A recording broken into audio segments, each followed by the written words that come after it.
For decades, millions of women were terrified of hormone therapy, convinced it caused cancer and heart disease.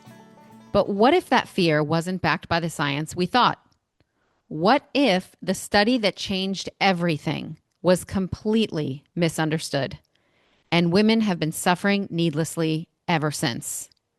Welcome back to another episode of What a Fuster Cluck. I'm your host, Lolita Keys, and on today's episode, we will be diving back into my beloved space called Be Your Own Healthcare Advocate. Hormone replacement therapy is all the rage these days. If you haven't heard about it, you soon will. From the ladies to the gentlemen, everybody seems to be talking about HRT.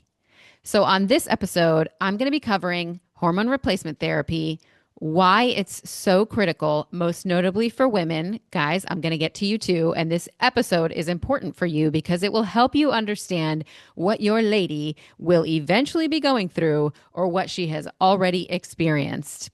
So hang in there, tune in, and let's dive in. I want to talk about the 3 most popular reproductive hormones that go far beyond just reproductive health. Those are estrogen, progesterone, and testosterone. Sex hormones do far more than reproduction. Let's talk about estrogen. Estrogen is phenomenal for brain function, for bone health, for heart health, for metabolic regulation, for skin, for mood. The list goes on and on. Progesterone works with estrogen. It supports sleep, mood, and protects the uterus when estrogen is given to women with a uterus. Testosterone is key for libido, for energy, for muscle mass. Yes, in women too. Though our numbers are obviously lower than men, testosterone is crucial, ladies. Libido, energy, muscle mass. So important as we age, especially as we get into our postmenopausal years. We really need to be maintaining that muscle mass. It is so incredibly crucial. Hormones influence our complete and entire quality of life across bodily systems. Ladies, it's not just your period and it's not just for fertility. Hormone decline in perimenopause and menopause can absolutely affect mood. Hello. We all know somebody who's going through those crazy ups and downs when their hormones are super high one day and completely plummet the next. And everybody thinks like, oh, she's nuts. But actually, no, her body is just on a complete roller coaster, which completely impacts her mood. It also affects your sleep, your cognition, your libido, and your metabolic health.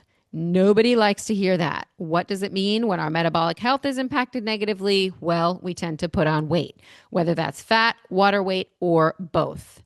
Historically, this was just kind of accepted by women. You get to a certain age and you get that little spare tire. You have your little like muffin top going on, and we all hate it and we feel terrible about it, but it doesn't have to be that way. This is not a rite of passage anymore. I mentioned at the top of the show the health initiative that completely botched women's hormone replacement therapy. That study was called the Women's Health Initiative. I'm going to refer to that as the WHI moving forward in this episode. And I want to dive in just a little bit to what happened and why it mattered. As always, please feel free to do your own research. I highly encourage you to look this up for yourself, but all of this has been validated by a multitude of OBGYNs and hormone replacement practitioners. The history of the WHI, it was an incredibly large U.S. clinical trial that started in the 1990s and was meant to evaluate HRT, among other things. It was stopped in early 2002, when interim data indicated statistical signals of risks, including breast cancer and cardiovascular issues. Once this happened and once it was reported, those WHI findings, the FDA decided to add a black box warning to hormone therapy reflecting the increased risk of breast cancer or cardiovascular issues. This is where things spiraled completely out of control.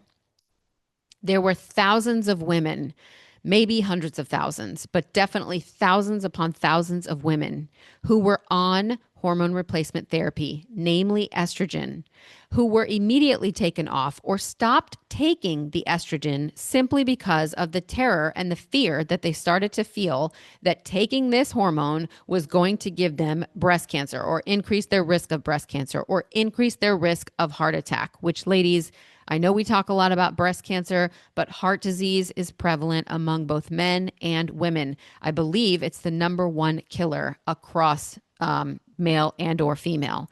So you really have to take this seriously. And unfortunately, because this study seemed to indicate that it would increase these risks, so many women just went into fear. And what happened after that? All of menopause just became that much harder for the ladies out there. Abruptly stopping the medication, titering off the medication, being thrown into menopause if you were kind of already teetering on that perimenopause fence, and then having to stop taking the medication, or even taking it because maybe you felt like it helped with one thing, but now living with the fear of, am I going to die from cancer? Here's the nuance. The average age of women in the WHI study was older than 63, which is well past the typical menopausal onset. When it comes to HRT, ladies and gentlemen, for the ladies though, it is crucial that you start thinking about HRT when you're in perimenopause. And if you've already gotten beyond that point and you just didn't have the information, ideally you want to start your hormone replacement therapy within 5 years of your last period. I think some people say you can go as far as 10 years, but it does start to become risky if you go a decade or more and then try to reintroduce these hormones. So if you are not quite there, if you're getting there, if you're beyond there, but you really want to give this a whirl and you're within that 5-year period, maybe within that decade period, talk to your doctor about the benefits of bioidentical hormone replacement therapy. So the hormone formulations that were used in this particular study were conjugated, let me pronounce this right, conjugated equine estrogens and synthetic progestin, which are not the same as many of the bioidentical forms or modern regimens that are on or are available to people today. Later research and reanalysis did find that estrogen-only therapy in women with a uterus did not increase breast cancer risk, and in some follow-ups actually showed reduced risk. When combined, estrogen plus progestin showed a small increase in breast cancer risk. Those risks vary with duration and type, but not a dramatic causal effect. Importantly, risk dissipates after stopping HRT in many studies, even when there is that slight chance of an increased risk. Some recent updates include that in late 2025, the U.S. Department of Health and Human Services and the FDA began removing the broad black box warnings on many menopause hormone products because those warnings were based on outdated interpretations of WHI and do not reflect modern evidence. Oh, so happy about this information. When they removed that black box warning, it just opened the door for so many women to finally get the help they need without the fear that they will give themselves cancer or heart disease. The flaws, the misinterpretations, and the legacy of fear. Why the WHI scared literally everyone. Mixed hormone regimens plus older participants plus abrupt media headlines simplified the theory and the tagline that HRT causes cancer. Basically, it went viral before viral social media was a thing. Many physicians also overgeneralized the WHI findings to all HRT and all ages, all scenarios, regardless of why you were getting it, which science, ladies and gentlemen, does not support. So the result, millions of women avoided HRT who would have absolutely benefited. Some of the critiques that are often cited in this study include, again, that there was older age groups not representative of women in early menopause or perimenopause, and also that modern body identical, bioidentical hormones and transdermal delivery, things like patches, things like gels, may carry a lower risk than oral synthetic versions. So I'll say that word multiple times over and over again on this episode. Bioidentical is key. Wherever available, always try to go for bioidentical versus synthetic whenever possible. You'll need to talk to your doctor about that, obviously, or your HRT practitioner, but it's something that you want to keep in mind. If it's bioidentical, that means the body is going to see it as something natural versus obviously something synthetic, and you're going to get a lot better absorption. Your body's going to accept it a lot better. And all in all, it's obviously just the way to go. I want to dive into actual benefits of HRT. Let's start with the women. What are the positive, evidence supported impacts of hormone replacement therapy? Number one, and probably most important, menopause symptom relief. Relief from things like hot flashes, night sweats, and vaginal dryness. This is so crucial. As someone who has experienced the beginnings of perimenopause before I started HRT, I can tell you the hot flashes, the night sweats are a thing. The lack of sleep, total thing. What else does it benefit positively? Bone health. This is major. We all know that we get to a stage in life where hip fractures are kind of like the popular thing, right? It just seems to happen to everyone. And unfortunately, once you have a hip fracture, the odds of you living a certain amount of time beyond that hip fracture statistically show it reduces your lifespan essentially once you have a fractured hip. Now, I'm not saying you're going to die if you fracture your hip, but I'm just telling you what the studies show, what the data shows. And as we age, our bones become more brittle. And this is something that does impact women far more than men. You'll often hear osteoporosis in women is much more common than in men. This is because when we go through menopause, when we are postmenopausal, the loss of these hormones has a direct impact on our bone health. This is why it's crucial, ladies. I don't care what exercises you're doing. If you are not doing functional strength training to increase muscle mass and also to stabilize your bone health, you have got to find a way to incorporate functional strength training into your workout routine. So again, these HRT will benefit bone health. It helps prevent osteoporosis, which in turn helps prevent fractures. You can take all the calcium in the world, which by the way, you shouldn't. Calcium is a little bit of a misunderstood supplement where a lot of women think, I'm just going to take a ton of calcium. But first of all, your body's not going to make stronger bones just from having that calcium. It actually takes several other scientific processes in the body to strengthen bone. And so what happens if you take too much calcium? Excess calcium can build up in the arteries, which leads to obviously some heart problems, heart conditions, things like that. Metabolic and chronic health totally, completely, 100% positively impacts metabolic and chronic health. Estrogen started near menopause is linked with reduced mortality, longer lifespan, and some cardiovascular risk reductions. It also helps with mood and cognition. Many report improved mood, sleep, mental clarity.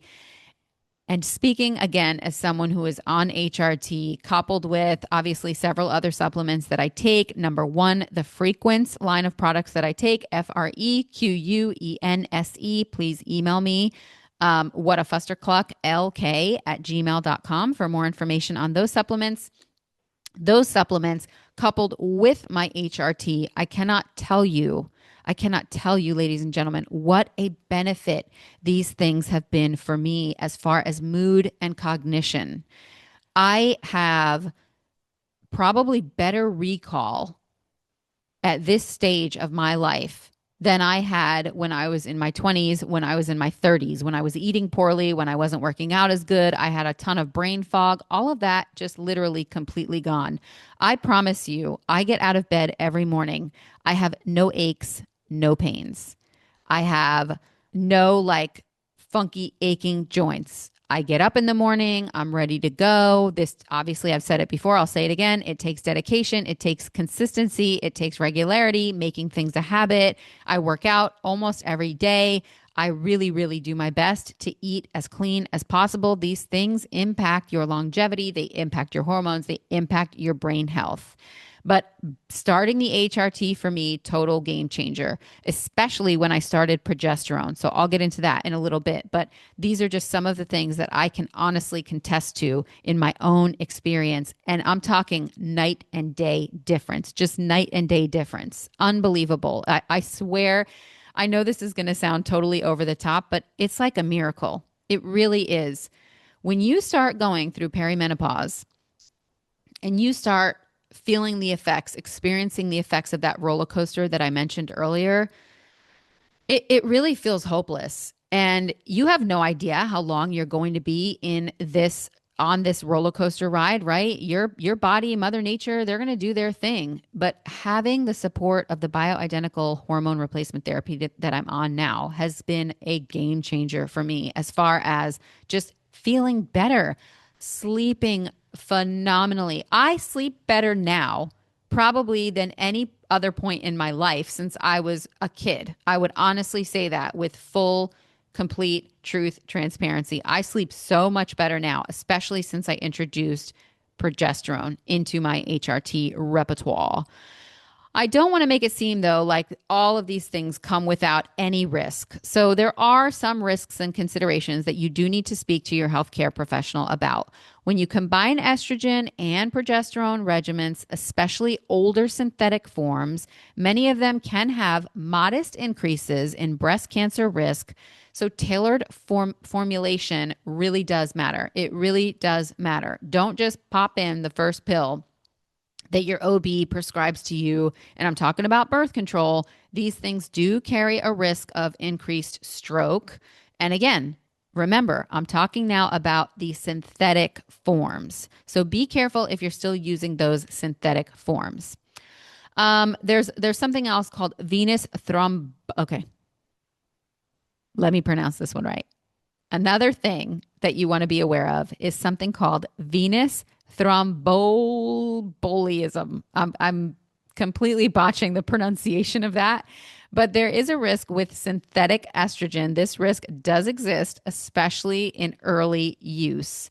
And then lastly, individualized decisions are always going to be key. You want to make sure before you start any HRT that you've had your blood work, you understand your history, and you're sharing in the decision-making process with your clinicians. Ladies, unfortunately for us, one round of blood work is not going to tell the full story. There is something out there called the Dutch test. It is quite expensive. I have not done it yet myself in full transparency, but I'm saving up for that sucker because I do think it's pretty incredible how it can sort of show you your hormones throughout the entire day and really give you a true idea of what is going on in your body and thus how to treat it.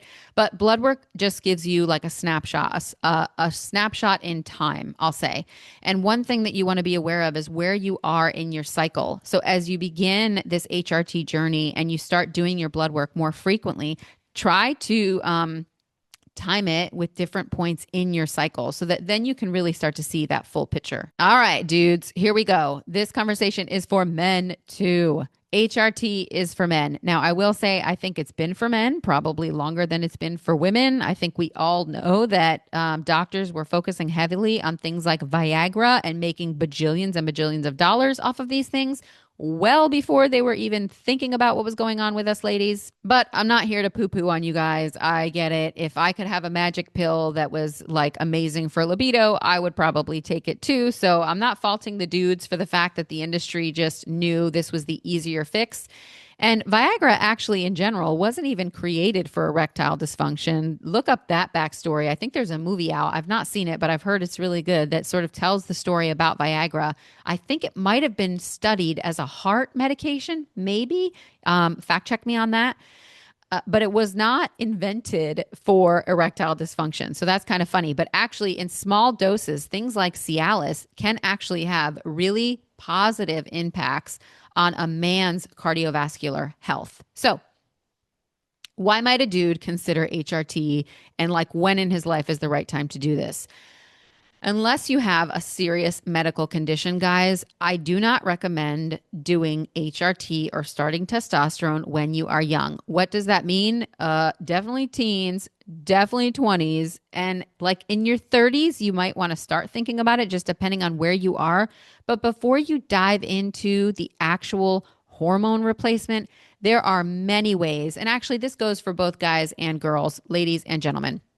There are many ways that you can naturally increase testosterone, naturally balance your hormones without having to go right to the actual prescription medication, the actual pharmaceutical product. There's a lot of different supplements that you can get and try experimenting with those before you dive into the actual estrogen, the actual progesterone, the actual testosterone. But again, talk to your healthcare provider and decide what's best for you.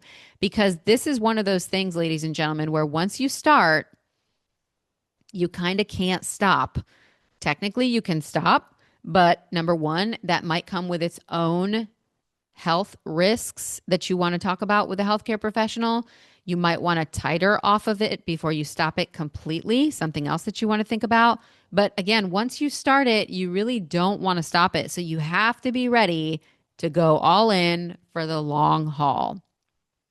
Because trust me, when you do reap the benefits, especially if you are in your late 30s, early 40s, even throughout your 40s, in your 50s, the benefits far outweigh the risks, in my opinion, from the research I have seen. And again, from my own lived experience. But it's something that you do want to keep in mind. And that's why I tell you to just hesitate a little bit before you're immediately thrown the prescription and see what your natural options are. Work out more. That's definitely going to benefit you. Trust me, just working out can substantially increase testosterone. But okay, this episode isn't going to get into all of that. So, why men might consider this hormone replacement therapy, other than what I just dumped on you? Testosterone naturally declines with age in many men, as it does with women. So, the potential benefits to guys, first and foremost, let's just get right to the source. What do you guys actually care about? Improve libido. So it will improve your libido, give you more energy, more lean muscle, help with mood, and it will also help with bone density, just like it does in the ladies. Risks to be aware of for guys: elevated red blood cell counts. On your blood panel, this is referred to as hematocrit.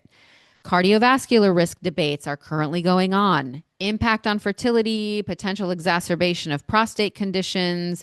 Also, you want to balance the risk versus symptom relief. Men with a certain heart condition or certain heart conditions should be evaluated carefully. You cannot just take testosterone and walk away. You need to get your blood checked regularly. Minimum 3 months maximum. You should not be going beyond 4 to 6 months without having your blood work done if you are taking testosterone. That goes for both the guys and the girls. Some other things with testosterone for men, other than just the elevated potential red blood cell elevation. You also have to pay attention to your estrogen levels. A lot of guys, when they're on HRT, especially taking testosterone, they do have to take an estrogen blocker, because when your testosterone starts to go up, so does the estrogen. You don't want the man boobs, so make sure that you're paying attention to that and work with your doctor. This is why I'm telling you, try natural remedies, natural supplements before you go to that prescription route, because it is a long-term investment that does come with some nuances that you're going to want to be aware of. And you may end up having to introduce that estrogen blocker, which you might not have thought of before you actually started the testosterone, because all you care about is, oh, I just want my libido back, or I just want to bulk up, or whatever. Remember, nothing comes completely risk-free. But again, with HRT, the benefits far outweigh the risk for both the dudes and the ladies. Okay? So that's where I'll stop things on the dude side. I think it's a little bit more straightforward when it comes to the guys, but you do just want to make sure that you talk to your doctor. I cannot say that enough. I am not a doctor, so you should not be taking any health advice from me. This is an informational podcast only, and this is all stuff that you're going to want to take to an actual medical professional and see what you can get done. Which brings me to how you can approach the HRT conversation sensibly and avoid the pill mills that are out there. Because this is the new age thing and everybody's jumping on this train, there is a lot of money to be made. And where there is money, there is corruption, there is fraud.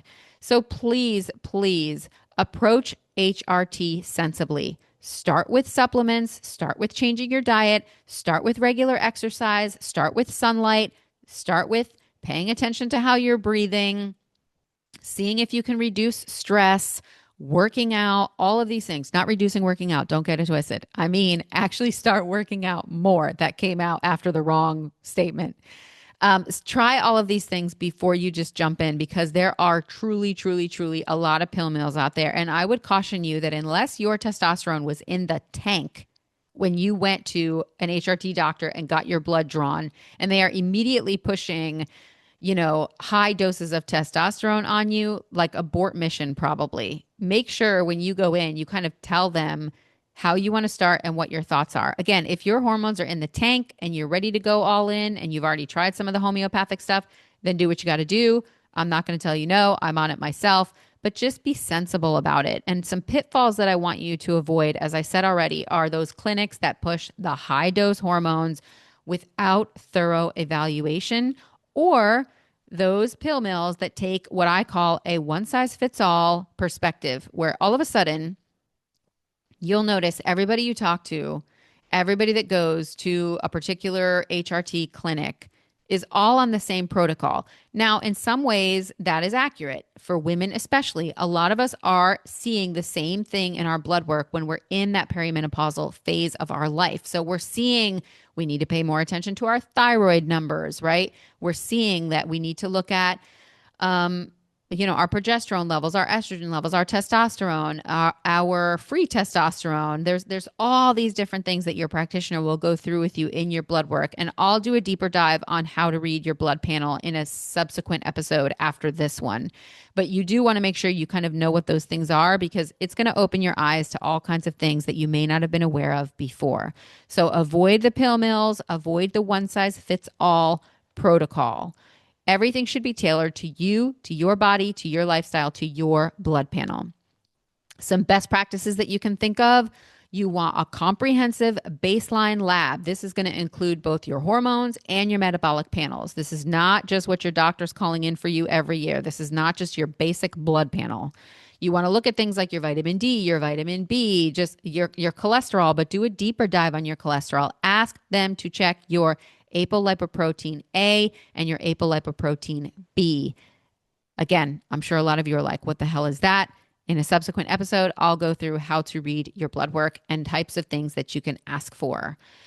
So consider bioidentical hormones whenever appropriate and whenever available, and start low and slow, and monitor your symptoms through the way that you feel and through your labs. If you want to keep a journal, please feel free to do so, but definitely go low and slow. Do not just, unless you're like a bodybuilder and you're ready to go all in, please avoid high dose hormone replacement therapy when you have never done it at all, and avoid over prescribing. You want to adjust based on how you respond to these things, and every body is different. We all metabolize things completely different. So please keep that in mind. This is not a one size fits all approach.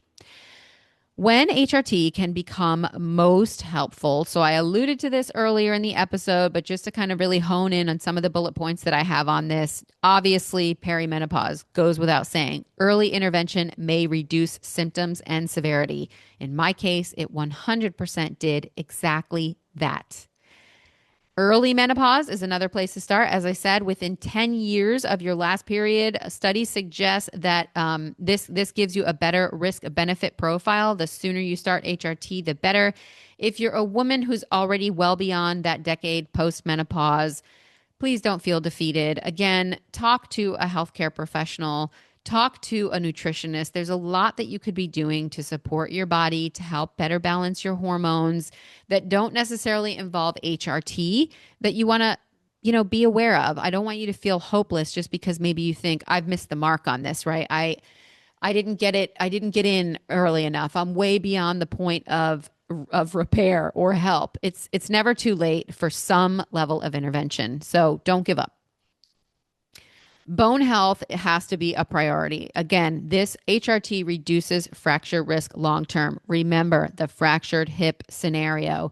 I think it's Gary Brecka who used to work for, I want to say, life insurance companies and could predict with a high level of certainty when someone would actually pass away based on when they had a hip fracture, if I'm not mistaken, is one of the things that they do. And you can rest assured that there is enough data out there, guys, that is a factual statistic and a test that people can conduct with a high level of certainty. And so, what can you do? You can think about your bone health now. You can think about your bone health in your 20s, your 30s, your 40s, your 50s, and beyond to reduce that risk. And tailored therapy. You really want to tailor that therapy. Do not throw the kitchen sink at something you will never know what is working for you or why. And a big thing to remember, ladies, is whether or not you actually still have your uterus. So if you've had a hysterectomy, or even if you only had the uterus removed, but you kept the ovaries, things are obviously going to be a little bit different for you. So you have to base your treatment on your health status. All right. I want to give you some fun resources that have been incredibly, incredibly helpful to me. And I wrote some of these down so that I didn't forget any of them because these are important too. I've thrown a lot of information at you, and maybe you want to do a deeper dive on this. There are plenty of books and podcasts out there. I am not a doctor, as I said, so please do not take any healthcare advice from me. But there are plenty of podcasts that are run by doctors, by nurse practitioners that can really help you out. You would be amazed and absolutely blown away at the mountain of evidence that's out there to help you get through this journey of hormone replacement therapy.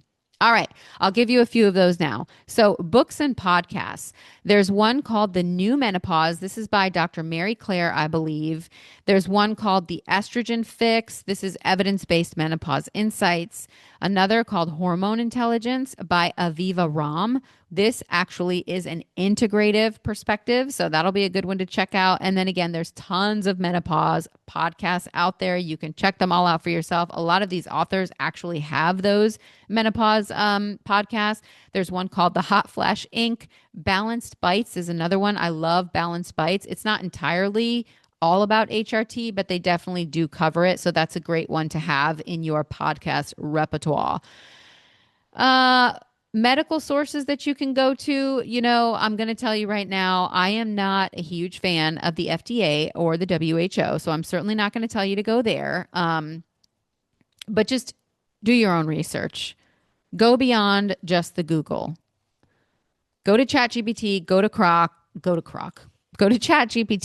go to Grok, go to whatever AI system you prefer, go to whatever AI model you prefer, and just ask nuanced questions about hormone replacement therapy. Plug into ChatGPT, plug into Grok, or even ask Google. Google obviously has AI functionality too, but plug into these things and ask questions like, hey, I'm really thinking about hormone replacement therapy. What are some of the most critical questions I can ask my doctor? Hey, I'm really seriously thinking I need hormone replacement therapy. What are the things I need to consider? What are the questions I need to ask my healthcare practitioner? What can I do to start this journey? Also, ask it things like, what can I avoid? I've given you a lot of information in this episode. Hopefully, you've absorbed it. Hopefully, you've written some of it down and you have a better idea of how to approach this, of what to do, of who to talk to, what kind of questions to ask. But if you want to get your thoughts organized and have something that you can print out and take with you to the doctor, use those AI chatbots and just go and ask those types of specific questions. And of course, whenever you're chatting with AI, it will always find a way to try to keep you in the conversation. So you'll notice even when it produces the results at the end, it will ask you if you want to dig a little deeper or a whole different list of things that it will actually continue to kind of encourage you to do to keep the conversation going and dig a little deeper. So go along until you have the information you need to get with your healthcare practitioner and get these questions answered and hop on this train because life is so much better on this side. And that is not me saying, go ahead, jump in, get on all the hormones as possible. This is me saying, take your hormones seriously, take your longevity seriously, talk to your doctors, talk to your healthcare practitioners. I want to acknowledge, that some of the fear and confusion around this has really muddied the waters, but I am so incredibly thankful, encouraged, and positive that all of those fearful labels, including that black box label, have since been removed. Informed decision making is where it's at. We have just a wealth of information in the palm of our hands. All right. So use this powerful tool, look up the information that you need to, and go talk to your medical practitioners, feeling empowered and informed so that you can make the best decisions for you, for your health, for your wellness, for your longevity. Again, I encourage you to do your own research, ask the right questions, make sure that you approach this like from a nuanced fashion. This is not black and white. There is no one size fits all. Hormone replacement therapy, it's not a cure-all, but it's not the villain it was once thought to be, especially for the ladies. It is a tool that when used thoughtfully can have gigantic positive improvements. And again, I am speaking to you from a place of I'm on it. I love it. I'm not on estrogen yet. Right now, I'm just doing testosterone and progesterone. And it has just made a world of difference for me. Like I said, I sleep better, improved mood, cognition, mental clarity, just feeling like less of this, right? And more of like, like more of that. More feeling stable, less feeling like I'm an actual crazy person. It does come sometimes. I'm not going to lie. I'm still a woman. I still have my highs and my lows every month when my hormones are doing their normal, natural, like ups and downs and ebbs and flows. Still happens for me, but definitely way better since I started the HRT than before I was on it. So I'm a big believer. I'm a huge proponent. And I will also share with you that on one of my earlier episodes, I talked about breast health. And I talked about my own experience when I discovered a lump and then they discovered another one when I went back for my checkup and I had to have a biopsy and I had no idea what to expect or what was going to happen, blah, blah, blah, blah, blah. And now I go twice a year to get checked. Luckily, I have not found any new lumps since. And interestingly enough, even though I'm technically at a high risk for breast cancer because of my family history, I don't have any genetic defects that point to it. Like I don't have the BRCA gene amongst many others. I've had like a complete overhaul, a complete rundown of all kinds of genetic biomarkers to look for different genetic mutations that could cause cancer or are linked to an increased risk of cancer. And luckily, I have none of them. But on the bright side, I can also tell you that interestingly enough, after I was on HRT for a year and I went and had my like mammogram, my MRI, my breast ultrasound, those lumps that I had discovered, which were non-cancerous, thank you, God, those lumps which I discovered had actually shrunk. I mean, they're still there. Don't get me wrong. I can still feel one of them. But the fact that they got smaller is a huge positive sign. And so I completely attribute that to the hormone replacement therapy because they weren't shrinking until I started it. So just something to think about. All right. So my guys that stuck with me, my ladies that are interested in hormone replacement therapy and have all of the ammunition now that they need to go to a healthcare professional and learn more and ask the questions and maybe finally get the help that you so desperately need. Thank you so much for listening to another episode of What a Fuster Cluck. HRT is definitely a Fuster Cluck for sure. It's a lot to absorb, a lot to think about. Hopefully you're not incredibly and completely overwhelmed. Please remember to like, subscribe, share, and tell a friend about this podcast. What a Fuster Cluck, lk@gmail.com. If you want to email me show topics, guest ideas.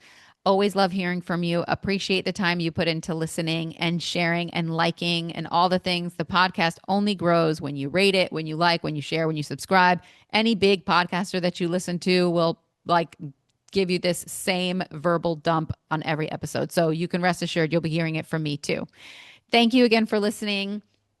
Please feel free to reach out with any questions that you have, and good luck on this HRT journey. If you're a young lady and you're like, I'm so far away from this, you will never forget this podcast episode. It will stay with you forever. And I hope that it does because it's such a blessing. And it has been for me too. And I have no doubt that it is 100% contributing to my health, wellness, and longevity. And that's all I care about. I just want to be alive long enough to hold all of my grandbabies, to be able to get up off the floor without needing assistance, to have strong bones, to have like healthy muscle mass, all these things so I can get down on the floor, play with my grandkids, be the best grandma I can ever imagine because this motherhood thing, it's hard, especially when you're a mama with a full-time job and we just want to pour into our kids. But I'm looking forward to those days when I can spoil some grandbabies and I want to be here for that. That is my biggest dream at this point is to make it long enough in life and still be healthy and well and able to chase after some crazy grandkids. So I will leave you with that. Thank you for listening. What a Fuster Cluck. Until next time.